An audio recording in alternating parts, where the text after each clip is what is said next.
خواتین سے پھر معذرت کرتا ہوں جو بیچاری میرا بیان سن رہی ہوتی ہیں, اچانک 4 شادیاں آتی ہیں, وہ ایک دم جو ہے نا وہ بھاگ جاتی ہیں, پھر نیگیٹو کمنٹس کرنا شروع کر دیتی ہیں. ان سے بار بار ریکویسٹ کرتا ہوں, یہ آپ کے فائدے کے لیے ہے, آپ کو نقصان پہنچانے کے لیے نہیں ہے, آپ کا فائدہ ہے اس میں. ایک عورت کہے گی میرا میاں دوسری کر لے گا تو میرا کیا فائدہ ہے اس میں تو بیڑا غرق ہو گیا نا. آپ اس میں آپ کے بھی فائدے ہیں.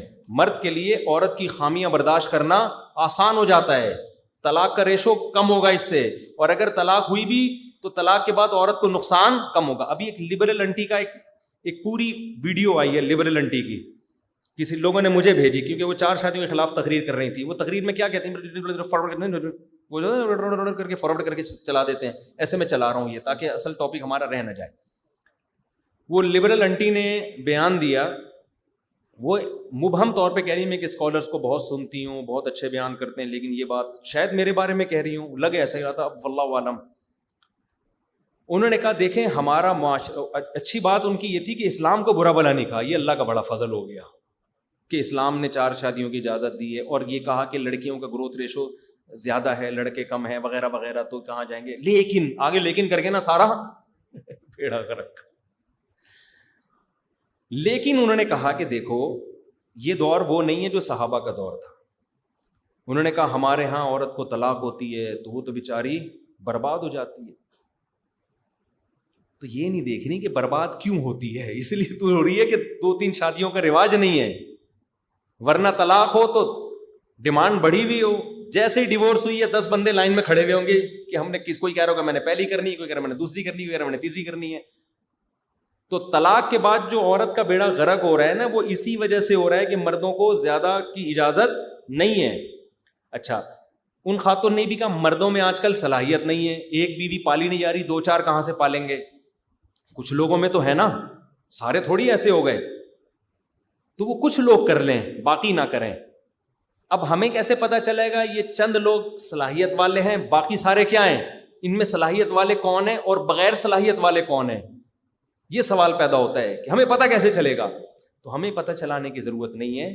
جب آپ کسی لڑکی کی طرف نکاح کا پیغام بھیجیں گے وہ خود پتہ چلائے گی کہ یہ اس قابل بھی ہے یا نہیں ہے.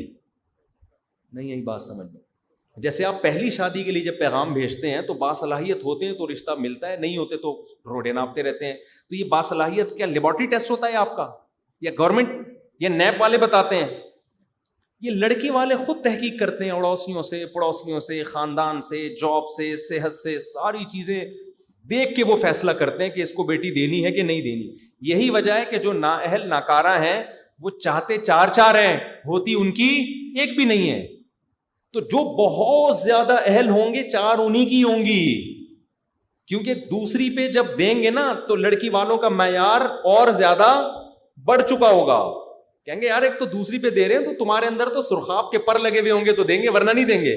تیسری پہ ان کا معیار, اور چوتھی پہ تو شاید ہی کسی کو ملے. وہ کہیں گے بھائی تو کیا ہے 3 رکھ کے گھوم رہے ہیں, دماغ خراب ہے. بہت زیادہ آپ کے اندر کوئی قابلیت ہوئی, کوئی بہت مالی لحاظ سے, دینی لحاظ سے, یا کوئی شرافت کے لحاظ سے کوئی بہت ہی قابلیت, یا کوئی اتنے حسین ہوئے کہ لڑکیاں لٹو ہو رہی ہیں آپ پر. جب تک کوئی الگ سے قابلیت نہیں ہوگی آپ کو تیسری یا چوتھی پہ ملے گی نہیں. تو یہ جتنے لبرل لوگ ہیں نا, یہ 4 شادیوں کو ایسے پیش کرتے ہیں جیسے آپ اٹھیں اور دھڑ دھڑ دھڑ کرنا شروع کر دیں اور عورتوں کا بیڑا غرق ہونا شروع ہو جائے. سارے چرسی ہیروئن چی اٹھیں گے, 4 کر کے عورتوں کا بیڑا غرق کر دیں گے. او بھائی جب اٹھیں گے تو ان کو دے گا کون؟ سوسر تو یہ بھی دیکھتا ہے کہ چائے میں ڈبو کے تو نہیں کھا رہا بسکٹ, یہ بھی نوٹ کرتا ہے لڑکی والے, اس کی ڈریسنگ کیسی ہے, بیٹھنے کا طریقہ کیسا ہے. ہمارے ایک جاننے والوں کے یہاں لڑکے کا رشتہ آیا یورپ میں, وہ لڑکا چڈی پہن کے آ گیا سوسر کے سامنے. وہ کہیں فٹ بال کھیل رہا تھا. اب یورپ میں تو یہ براڈ مائنڈیڈ ہے, وہاں تو وہ لڑکے کا خیال تھا فوراً ہاں ہو جائے گی. بھائی کچھ لبرل فیملیاں ہوتی ہیں, ان کو لبرل لڑکیاں چاہیے ہوتی ہیں, اور لبرل لڑکیوں کو کون چاہیے ہوتا ہے؟ لبرل ٹائپ کے.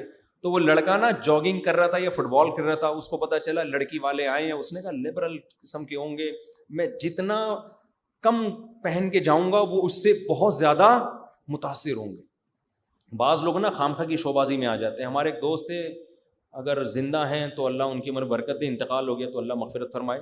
پتہ نہیں 10 سال سے کہاں غائب ہیں, شارٹ ہی ہو گئے مارکیٹ سے, مل نہیں رہے کہیں. تو ان کی بھی یہی مسئلہ تھا, بیچاروں کی شادی نہیں ہوتی تھی. وہ کیا ہوتا تھا, وہ نا احساس کمتری میں چلے گئے تھے, بہت زیادہ رشتے ریجیکٹ ہوئے, تو احساس کمتری کی وجہ سے پھر ان میں یہ ہو گیا کہ جب کوئی رشتہ آتا نا تو وہ اوور ایکٹنگ شروع کر دیتے تھے. انسان بیچارہ نفس اس میں آ جاتا ہے, ڈپریشن میں نروس ہو جاتا ہے, تو وہ نا اوور ایکٹنگ شروع کر دیتے. تو میں نے بھی کوشش کی ان کی میں کرا دوں, کہیں جامع کلات مارکیٹ میں پتہ چلا جی کوئی خاتون ہیں, عالمہ ہیں, 35 سال کی ہیں, یہ ذرا کم عمر تھے, 30 سال کے تھے یا 25 سال کے ہوں گے. خیر ہم چلے گئے تو ان کو اندازہ ہوا کہ لڑکی کے ابا ہیں بہت دیندار, لڑکی والے بھی بہت کیا ہیں, دیندار. اب اوور ایکٹنگ شروع ہو گئی ان کی. تو وہاں کیا کہہ رہے ہیں, میں بھی بیٹھا ہوا ہوں, وہاں کہہ رہے ہیں کہ بس آپ رشتہ کر دیں انشاءاللہ. دیکھیں میں پولیو کے قطرے تو بچوں کو بالکل نہیں پلاتا. اس زمانے میں بڑا ٹرینڈ چل رہا تھا یہ پولیو کے قطرے یہودیوں کی اور اولاد کے جرثومے ختم. یہ دینداری کا معیار تھا کہ جو پولیو کے قطرے نہیں پلاتا اس کا اللہ پہ توکل ہے, جو پلاتا ہے وہ یہودیوں کا. بہت زیادہ, اب تو کافی حد تک کم ہو گیا, یہ پہلے بہت تھا. اب مجھے, میں نے کہا بھائی کیا باتیں کر رہا ہے بیٹھ کے یار, پولیو کے قطرے پہلے تیری بات طے ہوگی, پھر تیری شادی ہوگی, پھر بچے پیدا ہوں گے, اس کے بھی 2-4 مہینے بعد والے پولیو کے قطرے والے آتے ہیں, فوراً ان کو بھی نہیں پتا چلتا. تو غیبت اس لیے نہیں ہے کسی کو کیا پتا, وہ بھی بےچارے پتہ نہیں کہاں چلے گئے. خیر ہم نے ان کی موجودگی میں بھی ان کا بہت مذاق اڑایا تھا. اب وہ لڑکی کے ابا سے میں بیٹھا ہوں, کہہ رہے میں پولیو تو بالکل نہیں مانتا. اس طرح کی نا اوور ایکٹنگ. مجھے پتا تھا بھائی یہ نہیں ہونے کی. وہ ظاہر ہے انہوں نے انکار کر دیا. ان کے ابا بھی تھے, چاچا ماما سارے بیٹھے ہوئے تھے. خیر آ گئے تو میں نے اس کو سنائی نا, میں نے کہا یار یہ پولیو کے قطرے تو نے پلانے نہیں, یہ کیا ہے.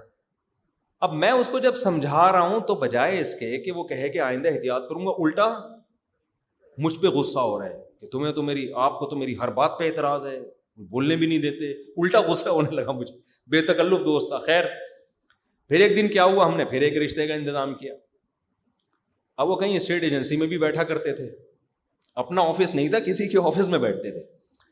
ہم نے لڑکی والوں کو بھیج دیا, لڑکی والے گئے جی, ان کے وہ بیچاری وہ بھی کوئی ایجڈ خاتون تھیں, وہ لڑکی والے گئے, پھر آئے کہہ رہے ہیں یار مفتی صاحب آپ نے کہاں بھیج دیا.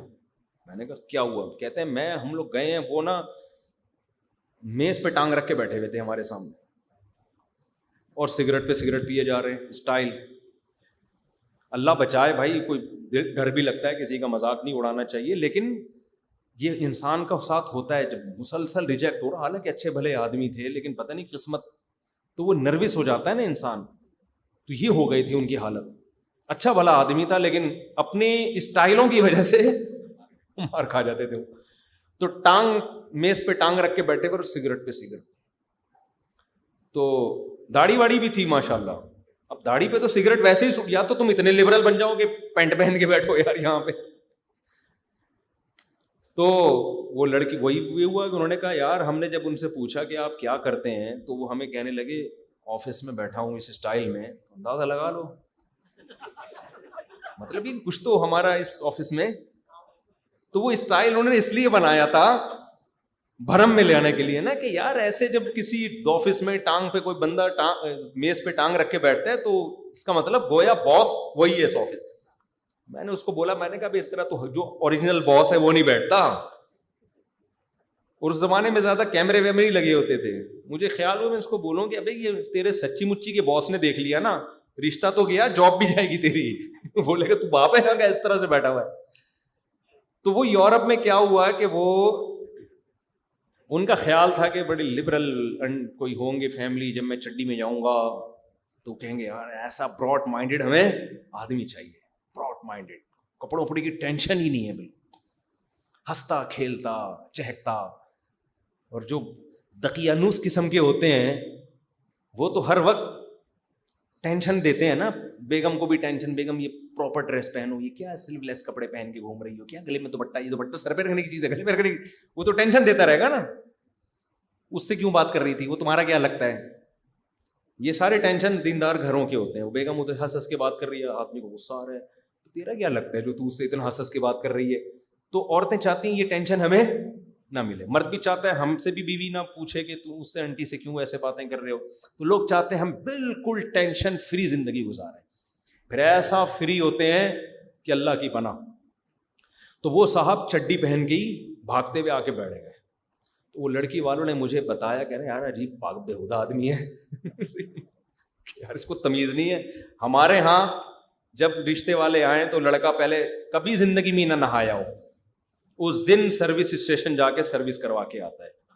ایسا ہی ہوتا ہے, سروس کروائے گا بڑے تمیز سے, تیل ویل لگائے گا سر میں, مانگے وانگے بنائے گا, ایسے ادب سے آ کے کالی والی کوئی زبان پہ نہیں آئے گی اس کے, صرف تمیز سے ڈبو کے بھی نہیں کھائے گا وہاں بیٹھ کے.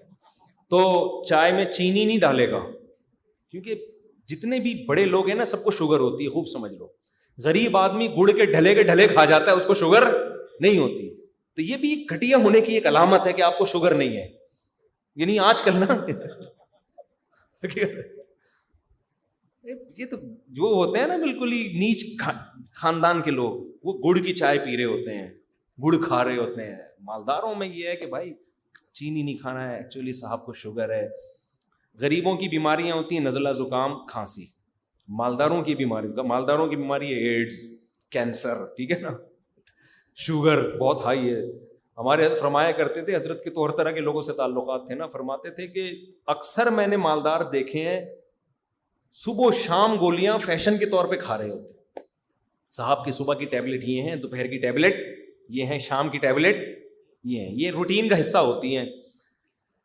تو غریب آدمی محنتی ہوتا ہے نا, بھاگتا ہے دوڑتا ہے, ٹینشن پیسے کی نہیں لیتا, اس کو پیسے سے محبت ہی نہیں ہے, وہ گولیاں نہیں کھاتا.